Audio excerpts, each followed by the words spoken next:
Can you hear me well? Or do you want me to put this on? No, I can hear you fine. Yeah? Yeah, and I believe we should be live now, I think. Hopefully. Yes, we are live. Wonderful. Okay, excellent. Let me just share this on Twitter and then to say we're live, and then we'll get going.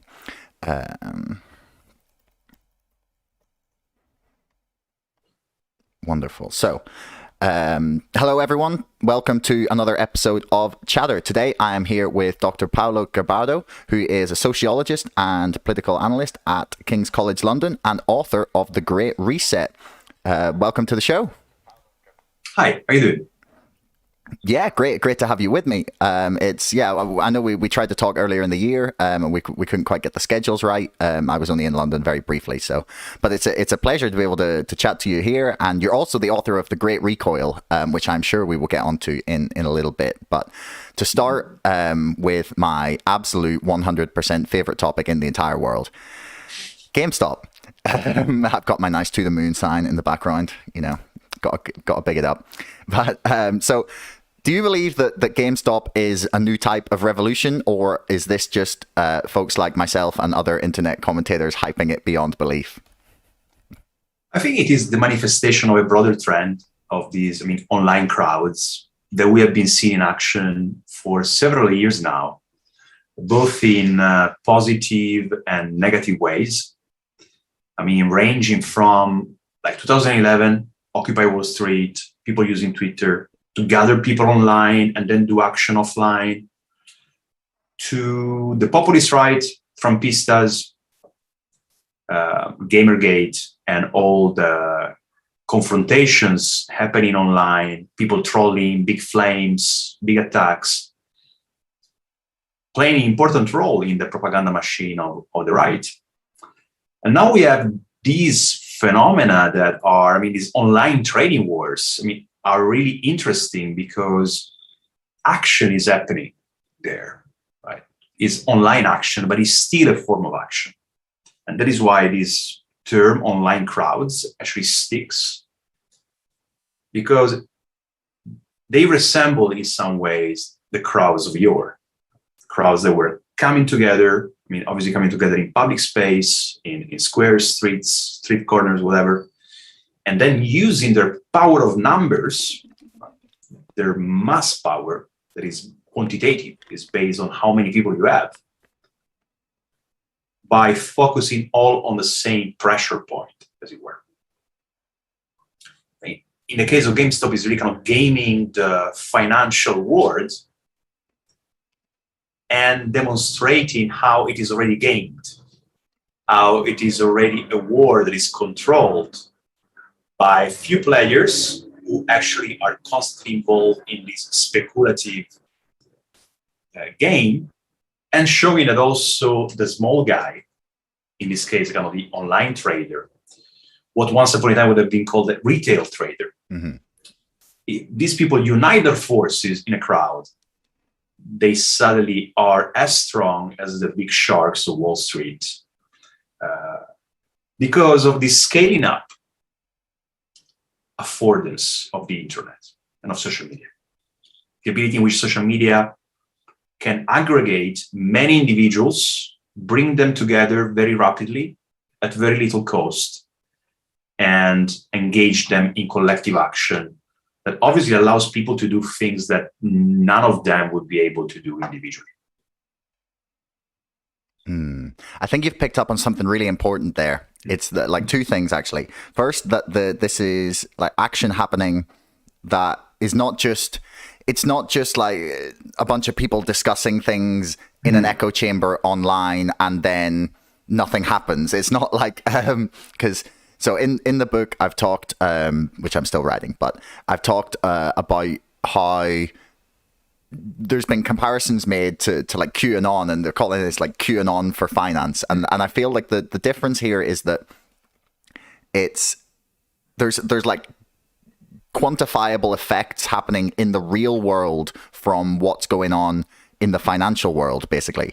And do you think this is the first example of this happening on such a large scale, or would you perhaps go back the whole way to like the Arab Spring when Twitter was being used? I mean, I think really the model in a way is anonymous, is hacking, mass hacking, right? When people, and you remember like in the noughties and early 2010s, especially, people were asked to like download software and then attack a certain target, or people were using zombie networks of computers to do much the same thing. So in a way, that was the first time that you could see that people coming together and acting together could do things that were not just communication as we normally understand it. And with this idea of the internet is a space for convos, for conversations, people exchanging views, people saying things, but that it was something, again, about action. Then I'd say more generally, also communication is always action, in a sense that, for example, shitstorms happening online, people rushing or piling on the accounts of Manchin and Cinema. I mean, all these forms of activism that have been often described as clicktivism, they also are consequential. They also have an ultimate effect. It is an effect that is very difficult to measure, because often it's an effect that is more kind of psychological than material. But psychological phenomena ultimately have a material precipitation. I mean, in social movements, like raising awareness is usually the first step towards actually bringing people together, assembling people together. It is obviously, in the case of GameStop, this link between what people do online and things happening in the real world, though it is still a digital world, because the stock exchange world these days, right, is eminently virtual, eminently digital, but it really is extremely clear, this link, right, between what people do and then the effect it has, and how the two things actually feed into one another, creating this sort of upward spiral of enthusiasm, where people, by seeing that what they're doing actually works, obviously get far more emboldened, and other people are dragged into the spiral, dragged into the tribe, and it creates a sort of contagious effect, which again, I mean, these phenomena are very similar to what happens in a crowd. That is why actually the term online crowd sticks, because very much like a crowd, a contentious crowd works in the same ways. People start doing things, but for example, pushing against the police line. If they're seceding, some bystanders may get enthused and mimic them. They may join the crowd. People start doing things that they would never do alone because they're afraid of doing things alone. So it's almost like a video game, but a real life video game in a way, right? In the sense that you're shooting against the target and the target falls and you say, wow, I mean, I've done something, which is this gulf between decision and action, but also between action and results, which often in real life is extremely frustrating. Like, for academics, for example, like academics like me, like we write papers, then we send the paper to a journal, and then 3 months after, finally, the journal comes back, usually says, no, we don't want it. And that is extremely frustrating and actually discouraging. While to the contrary, what happens in online trading wars such as GameStop is that you are basically in real time seeing the effects of what you're doing and other people are doing. And that obviously creates an enthusiasm, much like a kid or whatever that is playing with a car and a remote controller, and the car moves, and you actually see things that are working and that emboldens people. And I think more generally, this applies to many political phenomena these days, right? Also to big groups, big shitstorm, big trolling attacks, where people are seeing immediately that they're actually doing something. Right? That it's not just chatting. It has what they're doing as results.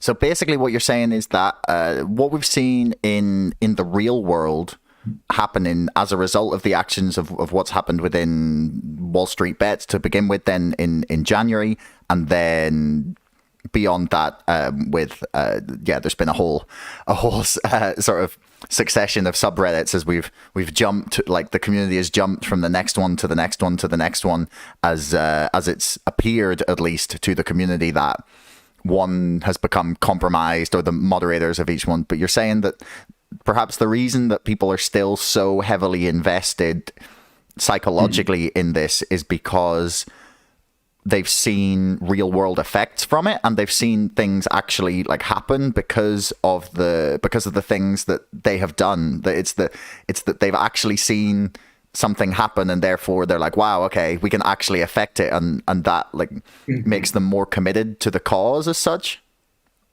I think there is something to it that speaks to our almost primordial instincts that are often frustrated in contemporary society, because we are quintessentially collective creatures and social creatures.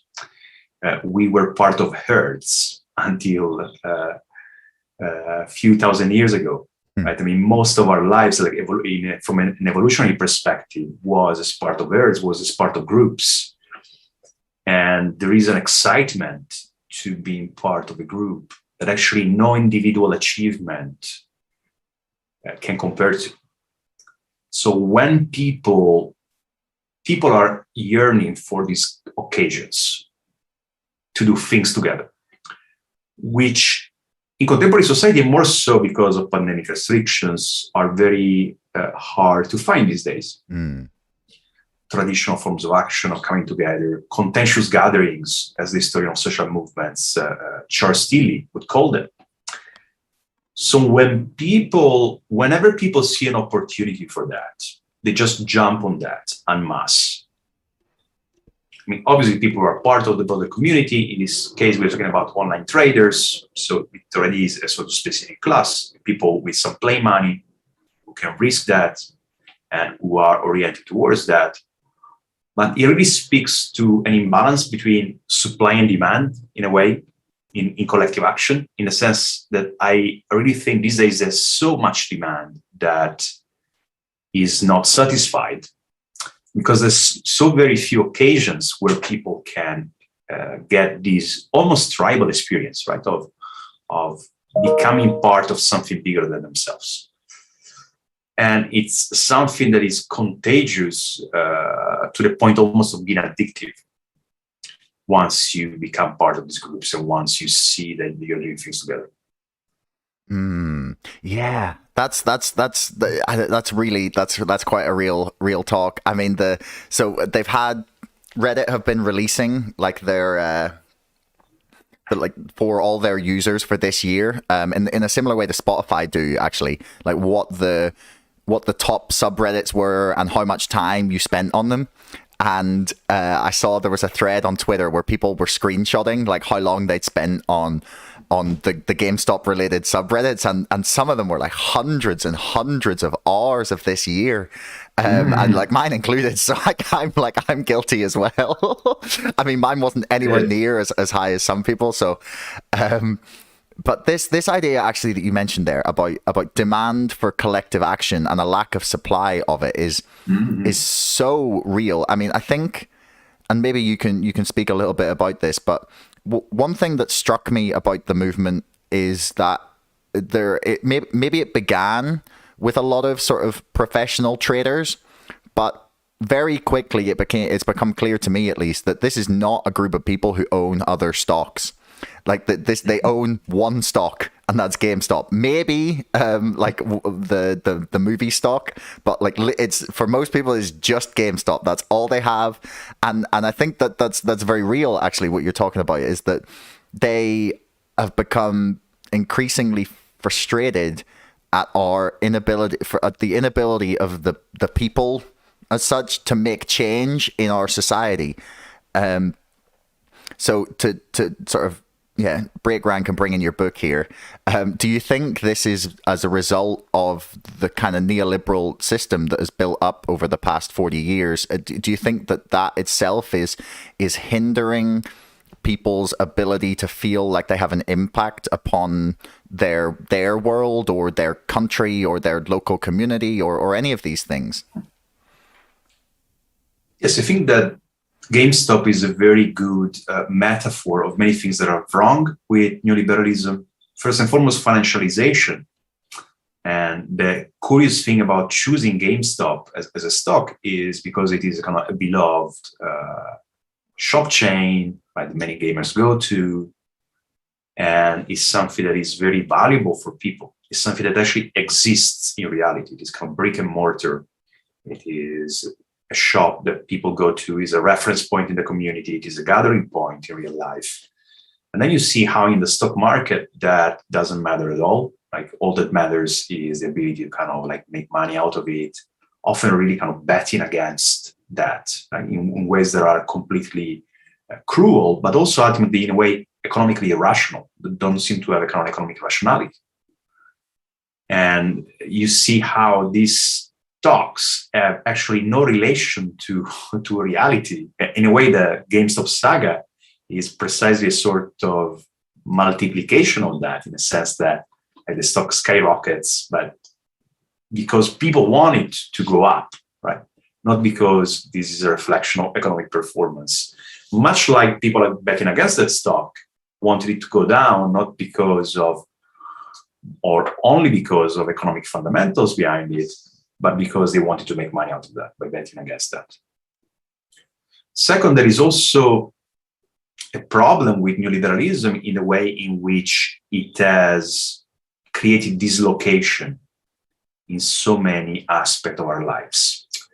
What I mean by that, it has created a sense of lack of control, first and foremost because of the extreme complexity of society and the distance that is created between ourselves and the economy, both as producers and as consumers.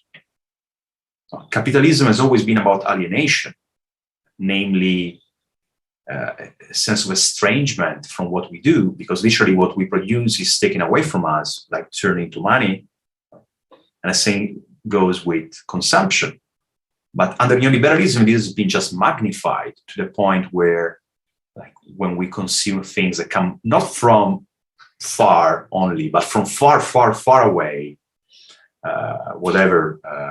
berries from Peru, or car parts from different countries with an extreme complexity where each and every small component comes from elsewhere. It means that it is a system that is impossible really to understand even, and more so to capture politically and to manage politically. I mean, partly it is designed precisely to be like that. So there is all the system of tax havens, like moving money away so that you cannot find it, or all the system of externalization, exporting the working class to other places, meaning that you cannot really, the workers cannot protest because production is moved to countries with less union rights, for example, or with less traditional militancy. So there's been this externalization that has been one of the keywords of neoliberalism, and has been precisely a process of outsourcing, outcontracting, offshoring, constantly trying to basically displace what was here to somewhere else, either literally, physically, or functionally, with the ultimate aim to make it impossible for people to control it and therefore to democratically determine it. So I think phenomena like GameStop are in a way an attempt to take revenge against that. I mean, not to solve it, because it is also impossible for them to solve it, but at least to say, no, this is not okay. We don't want that. Actually, we're going to troll you back. It is a trolling back. Trolling back, against people who have been trolling us like all the time, like the financial class, and therefore deserve their due. That's a beautiful way to put it. We're trolling the financial class. I couldn't have put it better. I'm going to steal that for the book. Go for it. Yeah. The one thing I will actually say is that the company itself was, maybe not going under, but as you say, it was like the hedge funds that were involved were trying to like bankrupt the company for profit, not because they thought it wasn't valuable, but the new chairman of the board, Ryan Cohen, who's come in, has actually taken all of this hype and success and the engaged community and been able to transform the company in a way that I'm not sure anyone would have predicted last year. It's amazing. Like they cleared all their debt. They're hiring umpteen different like Amazon, Google, like ex-executives. They're planning like a huge like metaverse NFT section that they're currently building for what, we don't know, but yeah, they've been able to do this. But I wanted to ask you here, actually, when you talked about this idea of our lack of control and this frustration at lack of control being a result of the complexity of our system at the minute. And I basically wanted to see if, I'm skeptical that that's 100% the case. I guess that I'm not sure that complexity has to mean people having no control. I guess my feeling is that there is that we've like separated the democratic process. So we have the vote. We vote for politicians, but then our influence upon them has been sort of severed because they are only interested in taking money from the big corporations who will continue to fill their pockets and allow them to buy ad revenue or ad space. Like say previously it would have been like TV ads in America, or here it would have been like print advertising and things like that. But now like social media, as I wrote about in my first book, has allowed them to campaign from behind a computer screen. And so they have no real need for, say, like a mass membership in the way they would have in the past. So politics used to be kind of on the doorstep. It would have been something that people, you needed a big campaign team to go out and knock on doors and canvass and convince people to vote for you. And now you can sit behind a laptop and, put out very misleading and divisive adverts that are micro-targeted to whoever you want. And I guess I have this feeling that if we could sever that link and attempt to make politicians more accountable to people, the complexity wouldn't be the factor limiting us. Maybe I'm wrong. Like, what do you think of that? When I was talking of complexity, I was referring mostly to kind of the international division of labor. I mean, in a sense of how hyper specialized capitalism has become, and how global trade is not really global trade anymore, but it's like more a global system of production. So what that means is that there is not such a thing as autonomy or self-reliance to speak of, not even a minimum of that. International trade is fine with having things that you cannot produce locally, and in the US you want to eat perhaps burrata from Italy or some cheese, and people want to get whatever electronics from the US. But when it moves beyond this element of necessity, it becomes quite dangerous in engendering dependency, reciprocal dependency, and in turning countries into monocultures. A lot of South America being big mine for extraction, lack of primary resources, and that obstacling the development of actually of manufacturing and more advanced activities, because it's really an addictive process. Is the famous Dutch illness, like by focusing so much on the primary sector, ultimately make it impossible for you to do anything else. Or Italy becoming, which some years ago was quite an advanced economy in the 80s, it even surpassed France, Britain, and for a short time France, with even computer producers, and now being relegated down the value chain, becoming basically a big tourism country only, and so-called food, as Italians themselves put it in English, country, like to make it more hipstery. And which is bad. I mean, for example, that means that Italians like me have to migrate elsewhere because they cannot get jobs in, for example, in research or engineering, because the country doesn't do that anymore. And conversely, people from other country who are working in other sectors, that they cannot take a degree, whatever, in biology or other things that are not locally produced, and they need to move elsewhere. So the system has become so hyper-specialized that it engenders all these imbalances. It forces people to move from a place to the other. It forces people to, in a way, really decide between whatever, living the life they would like to live and finding a job that is decent for them. So there are many things about our world. I mean, and then if you look at companies, how they're structured and all these weird ways and all these stupid tricks and Chinese boxes system, it's all constructed to create opacity, right? It's not that it is opaque because whatever, we are not intelligent enough to grasp it.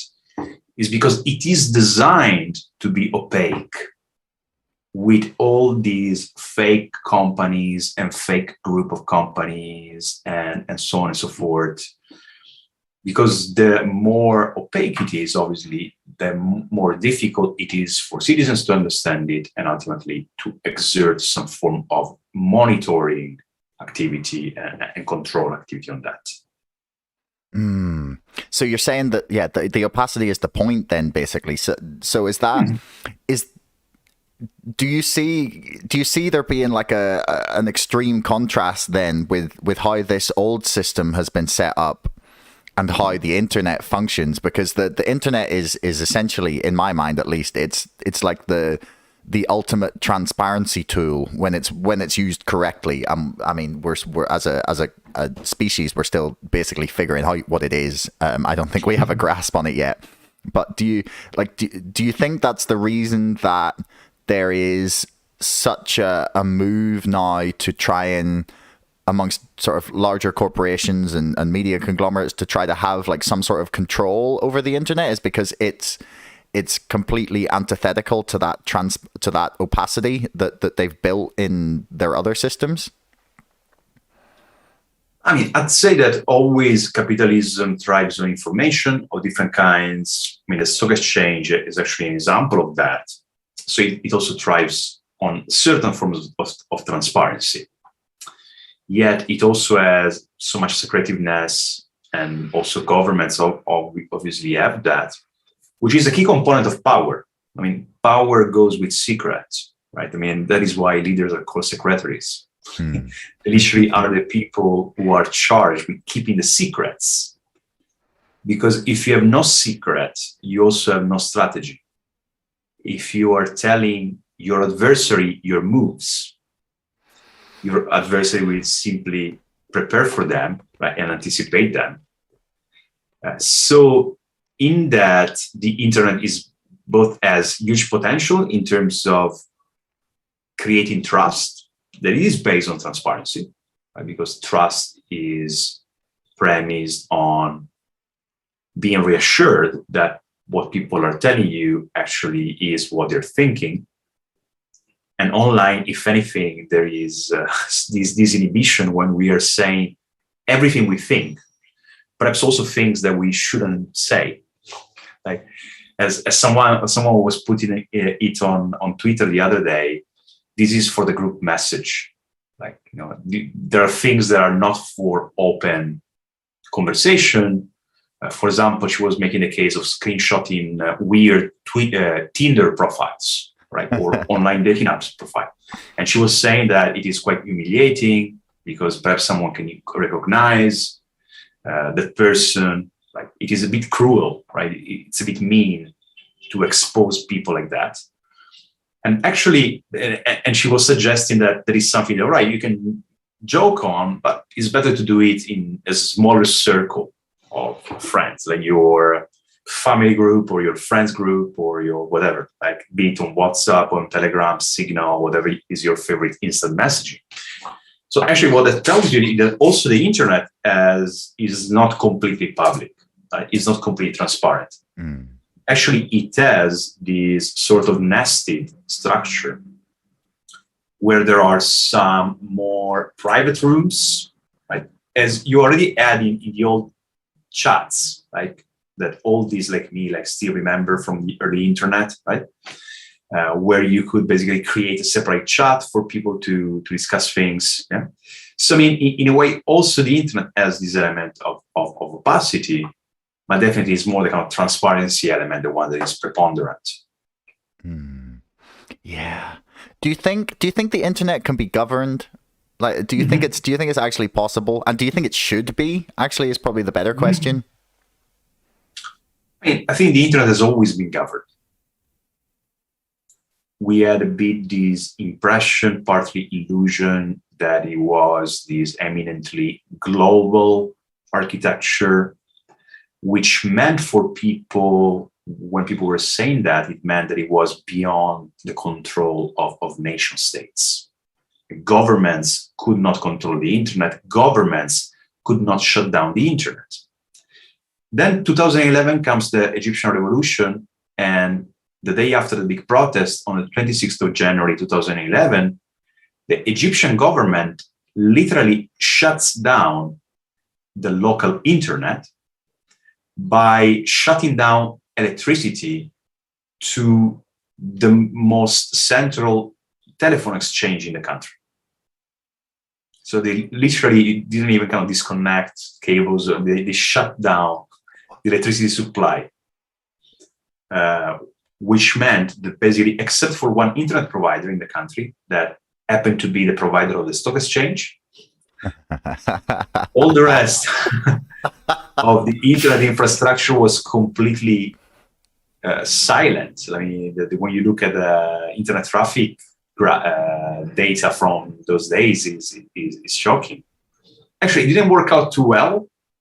The kill switch, as it was described, turned more into a suicide switch, because people's curiosity or people's concern about their friends meant that the people who were sitting on the fence but had acquaintances, friends, relatives in the squares ultimately were somehow pushed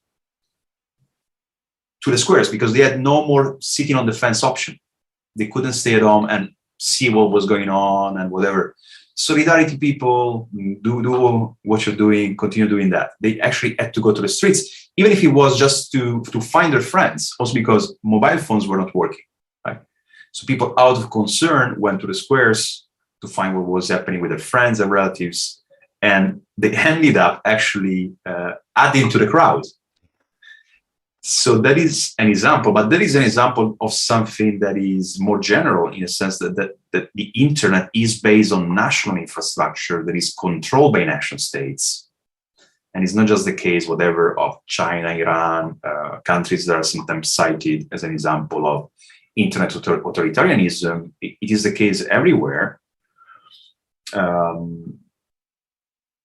Somehow, for a long time, we had this impression that it was global because the United States obviously was where the internet originated and where much of this infrastructure was developed and technology was developed, and also governance was developed. At some point, it was so hegemonic that it could have the luxury of presenting itself as a champion of globalization and to basically allow the internet to somehow develop freely. But it was never truly the case. So this is the question of, can it be governed? Yes, because it has in a way always been governed, though somehow can kind of slip out of the hands of the controller, as it were. I mean, should it be governed? What would you say? I mean, I think that we all prize the freedom of the internet. Now there is an attempt to push back on that. Legislation in the UK being tabled, the UK Online Safety Bill, that wants to curb freedom, especially on Twitter, because politicians are obsessed about Twitter. It's the only social media they know, and they're even talking. Yeah, but It's so sometimes real. in ludicrous ways, to the point that Miliband's campaign, the Labour leader in 2015, he spent all his online advertising budget on Twitter.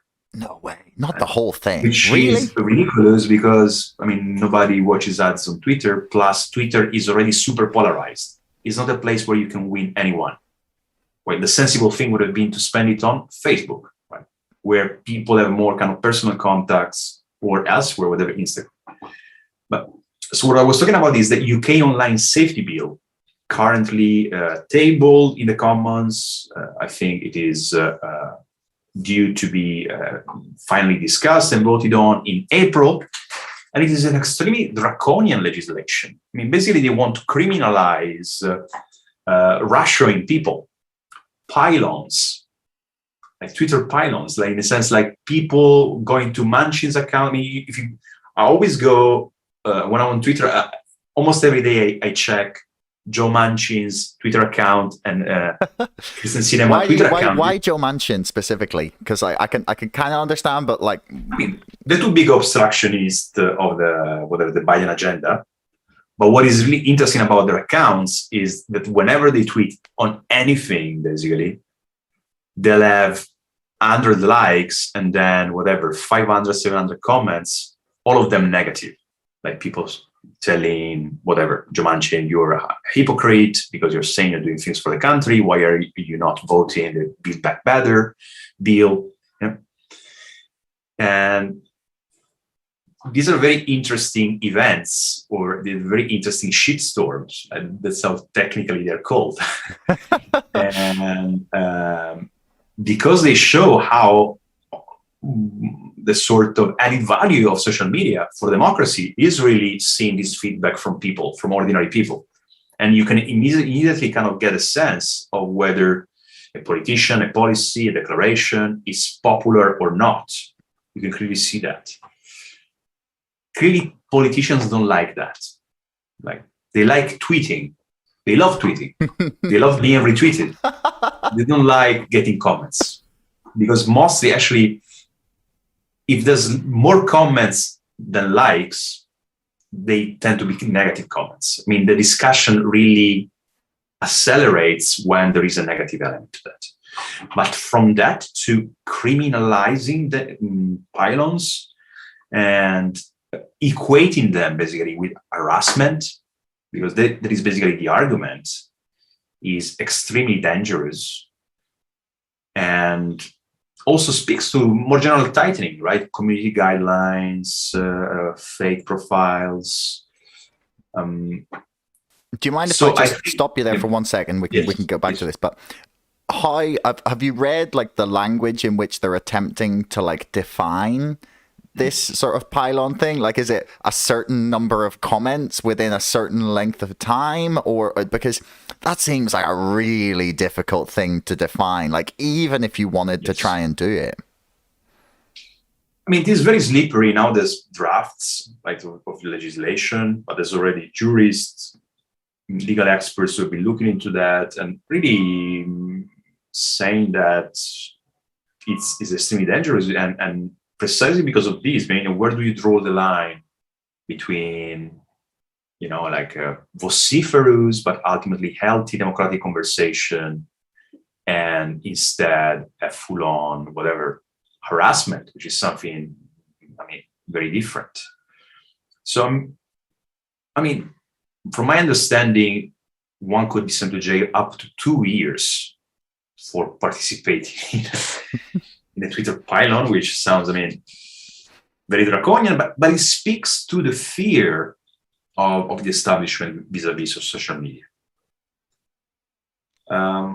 They don't like, they are not used. They're not used to people actually criticizing them soberly and attacking them. And what is more, not criticizing them individually, which they can perhaps deal with, but many, many people, like crowds. They're not used to crowds targeting them. They really don't like that.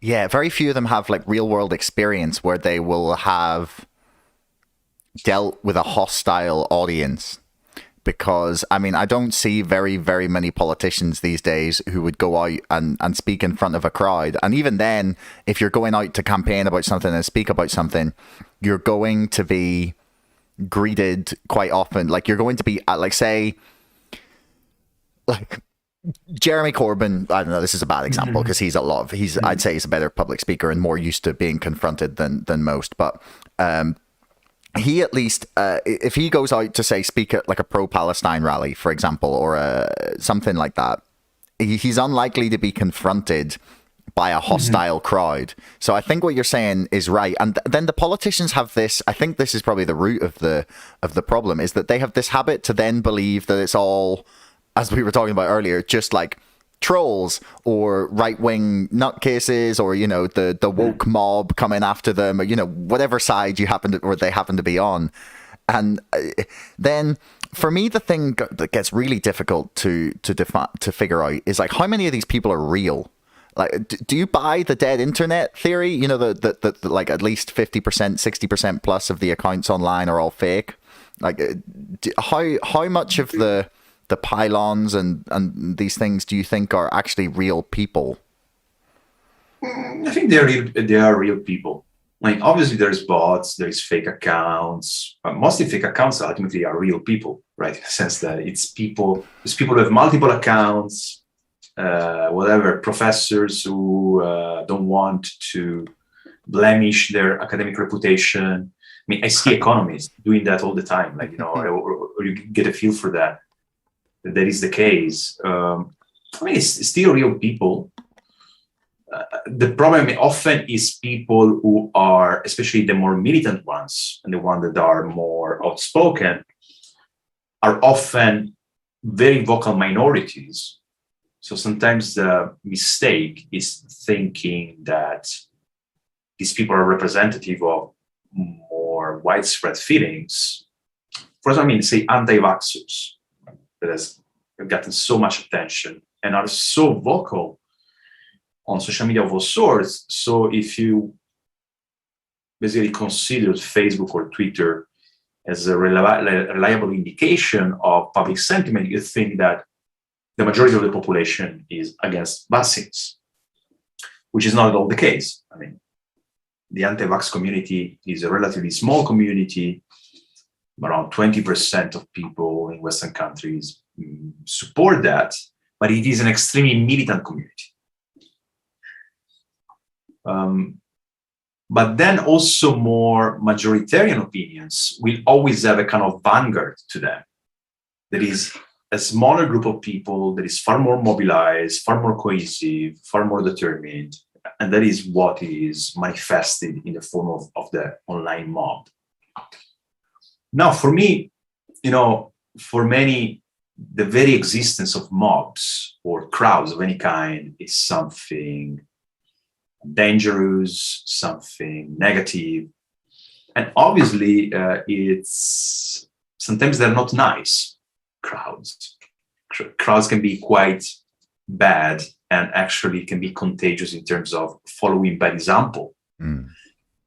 People get so heated that they say things they wouldn't perhaps say if they were by themselves. They get even more disinhibition than social media disinhibition alone would allow for.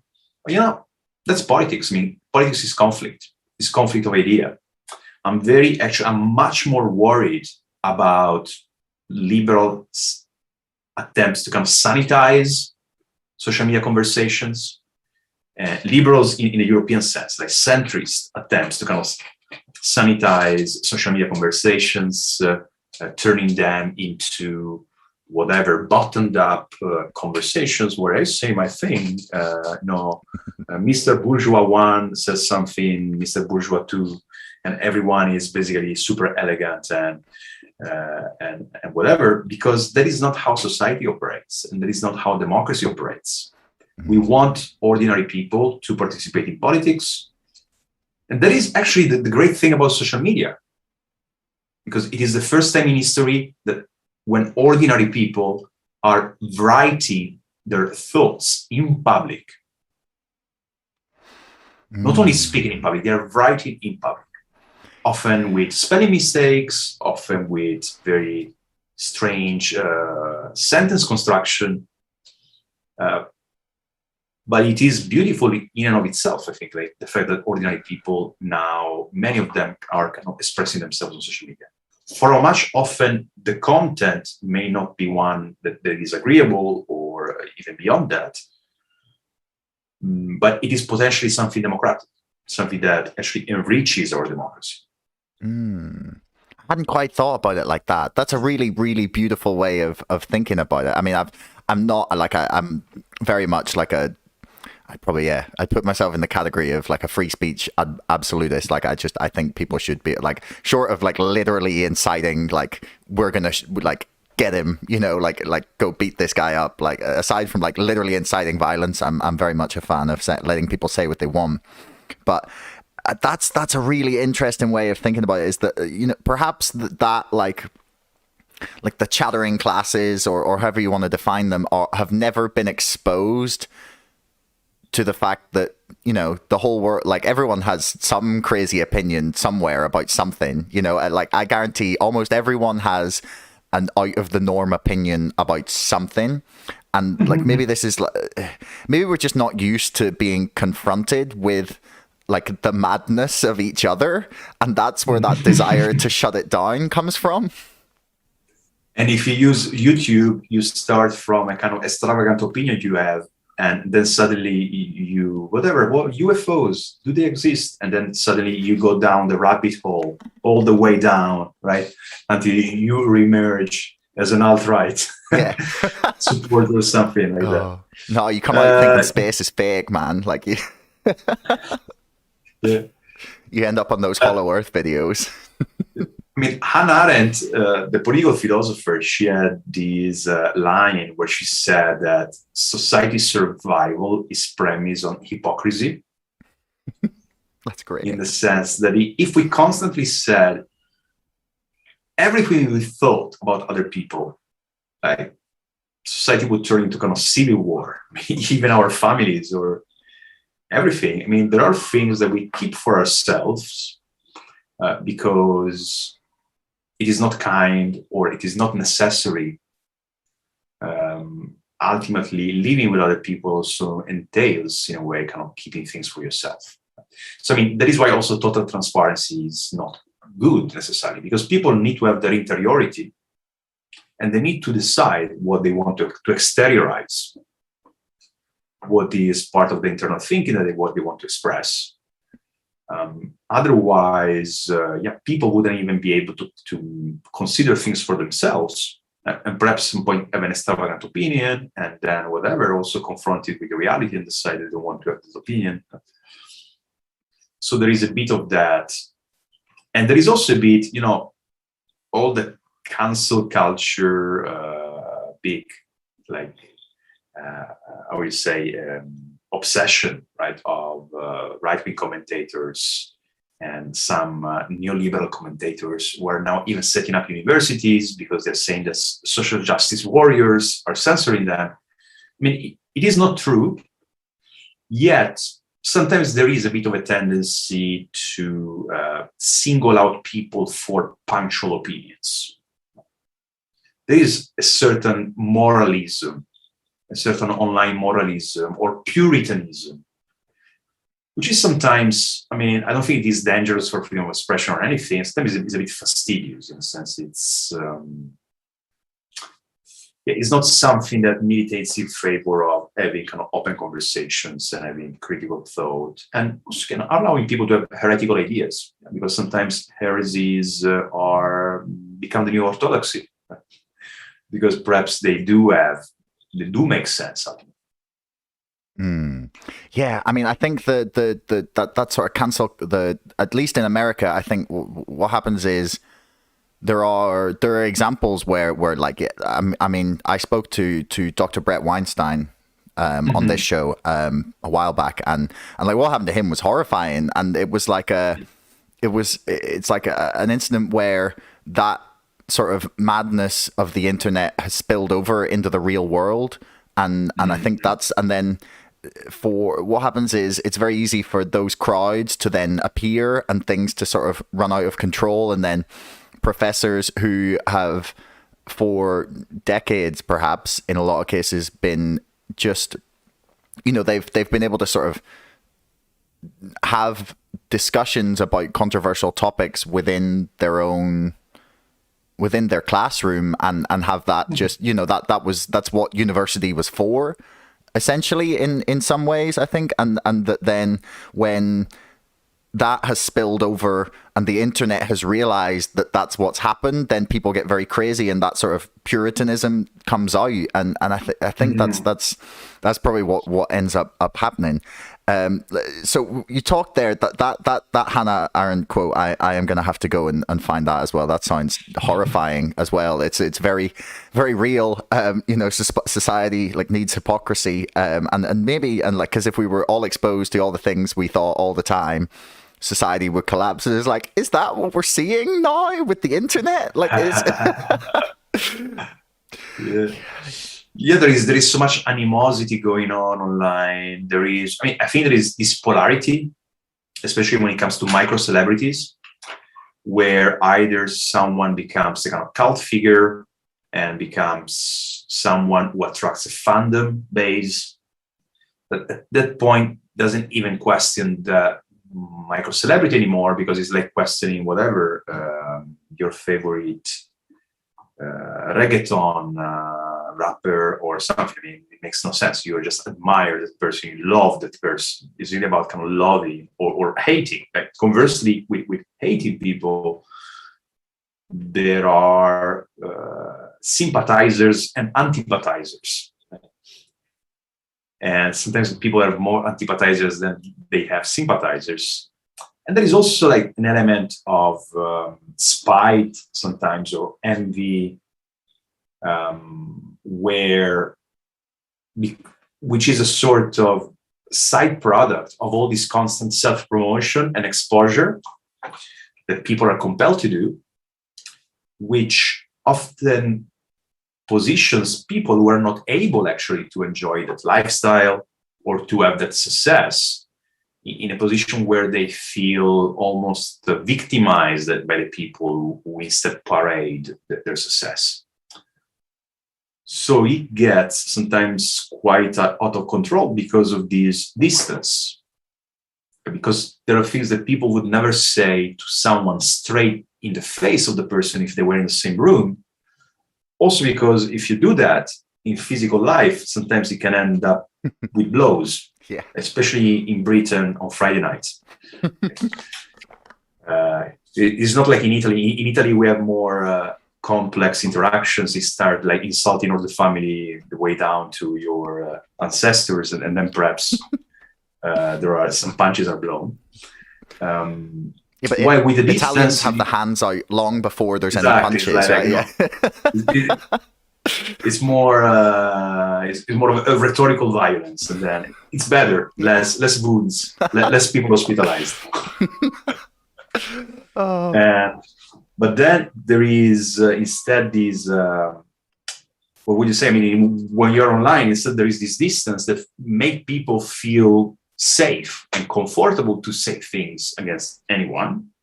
But those things stick. I mean, because they're not just words. Words are things. Words ultimately are material. Right? They get crystallized in people's brains, in people's memories. And then perhaps you end up meeting that person.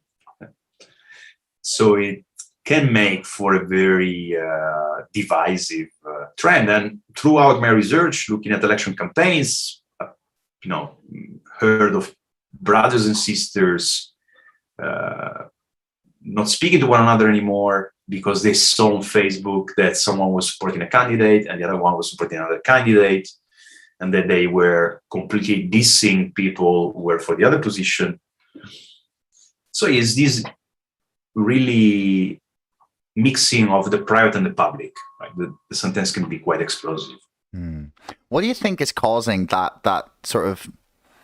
Because and maybe I'm just young and naive, and this has always been the way. But I don't know. I feel like people get a lot angrier at each other for their personal opinions now, where before, I don't know, maybe it's just because we're, like we've discussed, we're all more exposed to, the extremes of whatever side of whatever issue it is. But why do you think it is that people get so angry at each other for maybe who they voted for, or because I don't know, I feel like that wasn't always the way. I don't, maybe you can speak a little bit to that.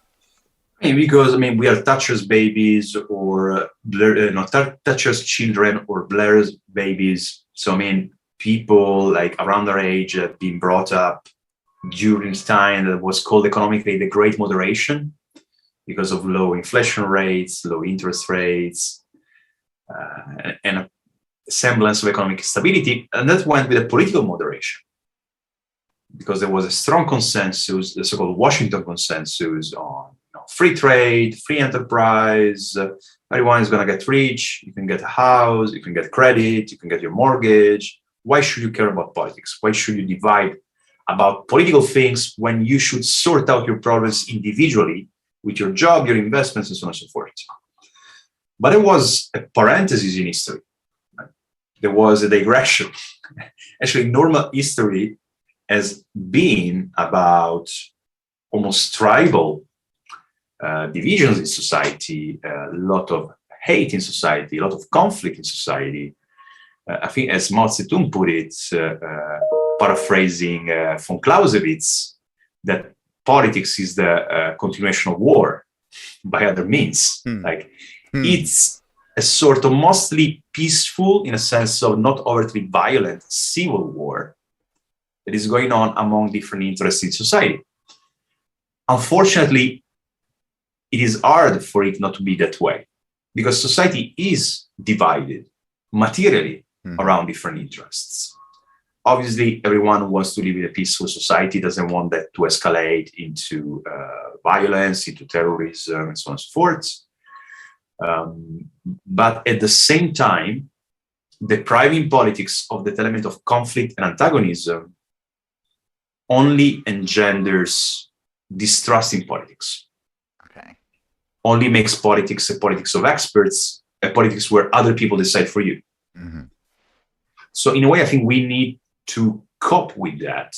We need to find ways in which conflict can be as civil as possible, with some excesses that are always going to happen, but in a way kind of tolerate the ones that are possible to tolerate. And at the same time, use that energy to actually produce ideas, policies that are the best ones for society.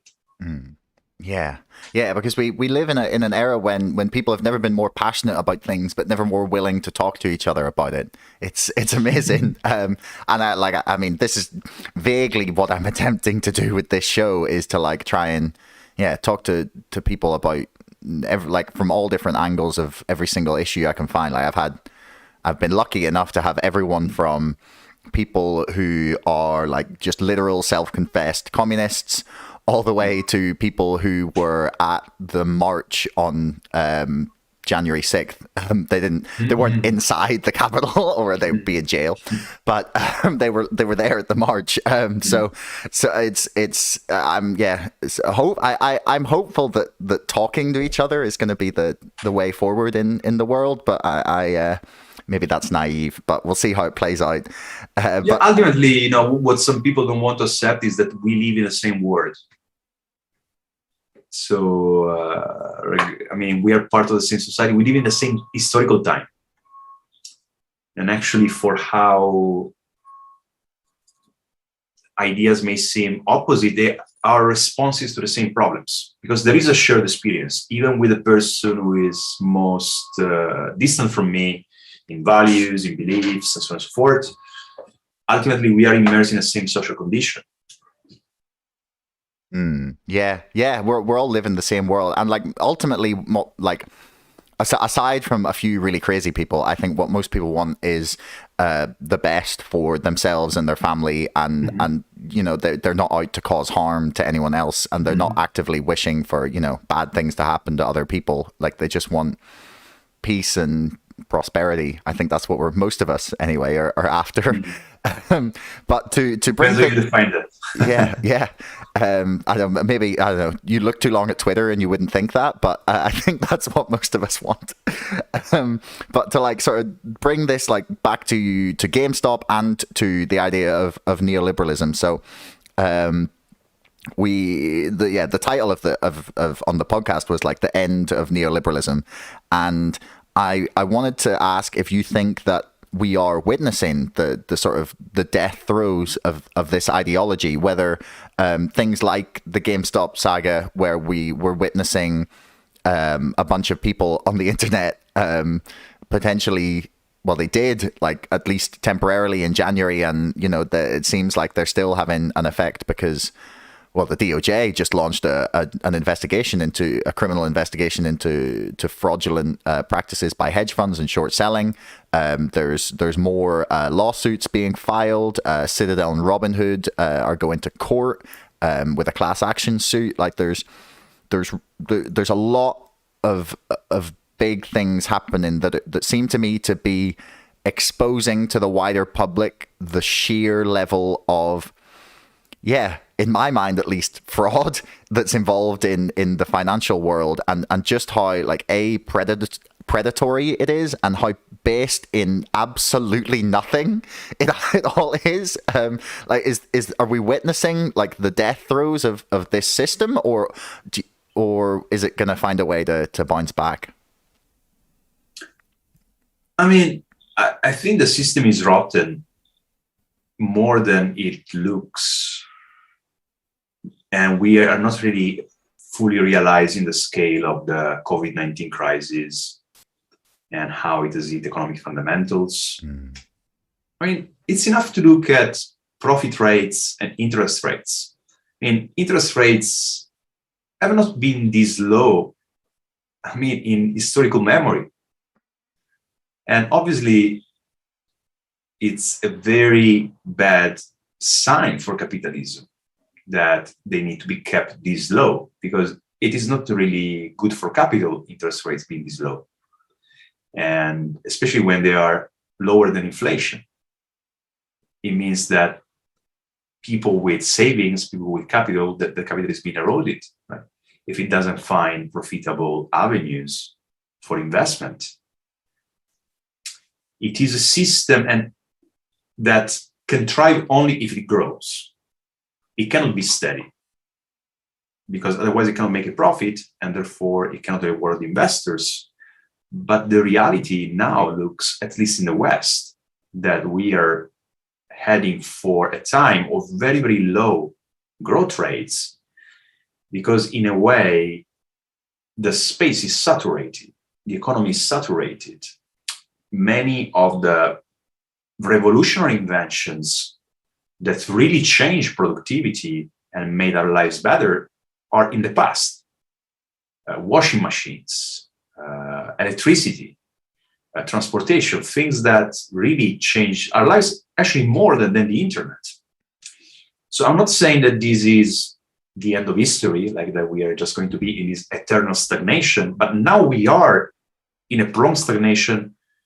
We are not really seeing any way out of this. I think Bidenomics was interesting as an attempt to try to shake up the system. More public investment that has been the aspect that has been where the retreat of the state has been most evident under neoliberalism, which is why in the US everything is rusty, all the mass transit, right? Because it comes from the 70s. Right? Yeah. Well, I mean, we have the same problem here in Britain, really, in a lot of cases. Well, completely all over Europe. Perhaps in the US is more most evident. Yet you also see there was this tweet about whatever high-speed trains in China and California, like 2010 California and China say, I'm going to do high-speed rail, and then while China does it, because it has a centralized government and authoritarian government, in the US, there are all these blocks, all these things that are basically making it impossible for actually the system to reform itself. So there is this stagnation. with central banks pumping more money and yet more money, yet not really reviving the economy. And it's a situation that is really dangerous also because it's not just stagnation. For many people, it's actually decline. It's downward mobility. I mean, as an Italian, Italy has gotten there first, unfortunately, already since basically the year 2000 has been decline. And guess what? People don't like downward mobility. Also, it's not something they're used to. They are used always of having better conditions than their parents, and for the long time that was the case. Now, even life expectancy is starting to drop. Yeah. So that is a very worrying predicament.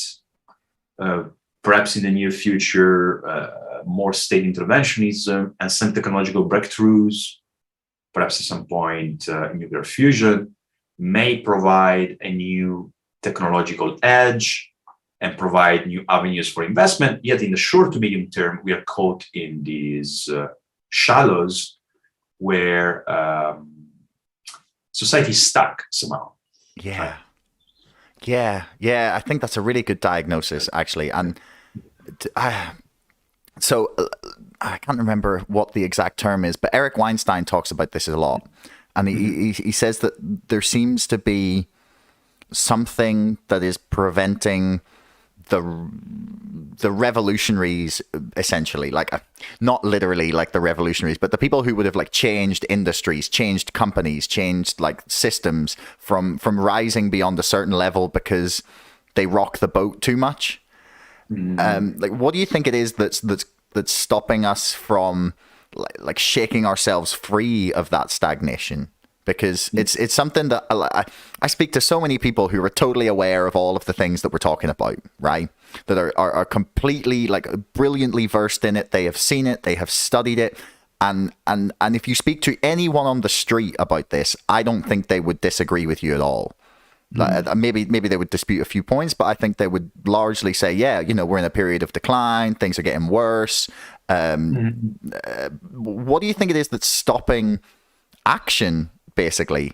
And do you see GameStop as a way that we can, like a model for which we can try and do something? Because it's a very sort of honest and focused and quite a beautiful community, actually. There's some really like heartfelt things being said in there, and really like people post in there about about how they like different events in their lives and how they're like holding on because they think this movement is going to change the world for their child that has just been born, or for like they want their grandfather told them to hold for a better world. Like, do you think that there's where would you look for hope in re-energizing the people to change the system? Yes, I mean, we desperately need hope. But a hope that needs to be rooted in ruthless realism. As the 2010s were already a moment of hope, especially for people like me on the left, as there were a lot of protest movements, new parties, new candidates, and people were enthused. For many, it was really the first time they could believe in something, like the power of belief, the power of faith. Though much of that then ultimately was spoiled, ultimately turned into disappointment, because guess what? People realized that the system is more well defended than you would hope, right? Is very stable. It is incredibly strong and impermeable to a lot of popular demands going on, especially if popular movements are not organized.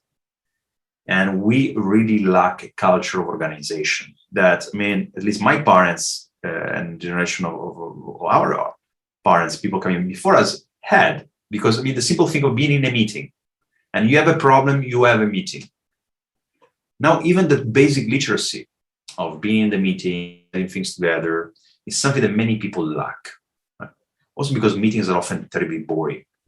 Especially at the time of low political activity, they are monopolized by the habitué of meetings.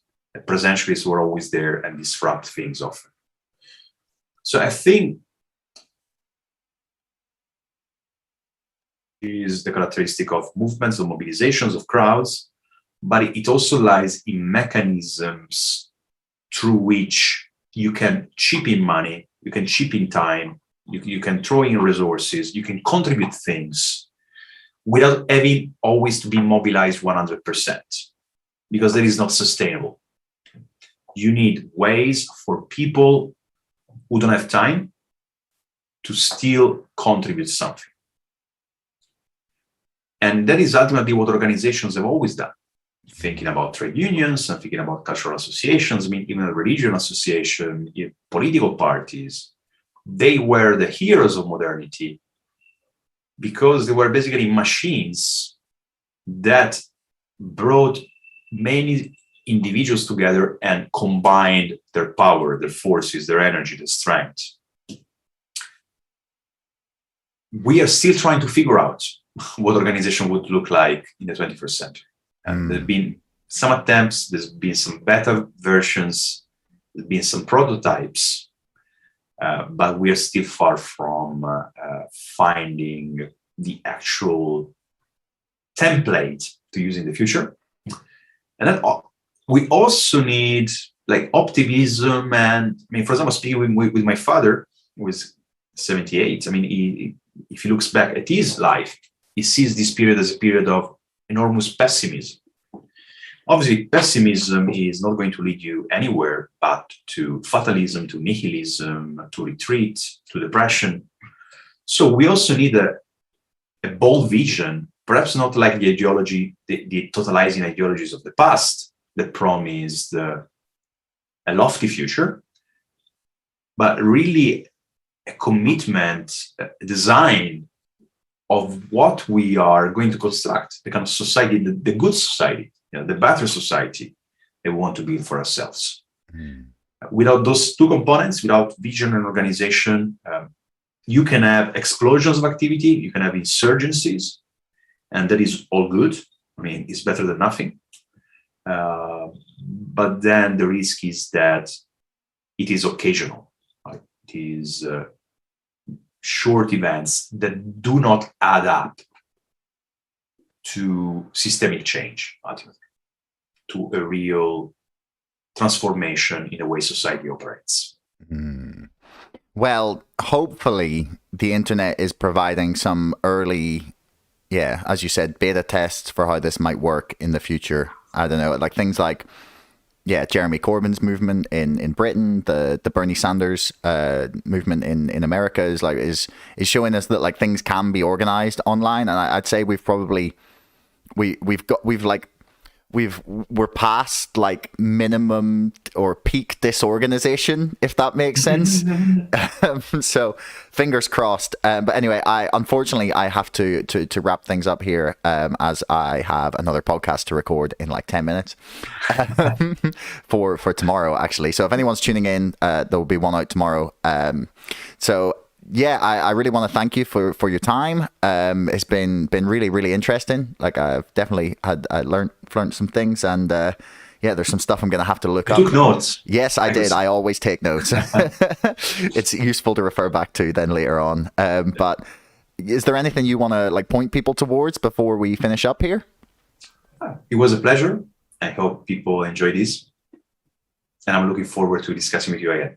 Yeah, I'll definitely have you back. And maybe next year I will get to have some sort of early example of, I'm planning, I keep calling it the big review of Britain. I basically want to get like as many smart people as I can find in a room and ask them like how we fix the system. So it's difficult to figure out how I'm going to organize that at the minute with all the restrictions. But as soon as it's possible again, I will be trying to do that. So I'll be in touch. But thanks very much. It's been a pleasure to talk. Cheers. Bye-bye.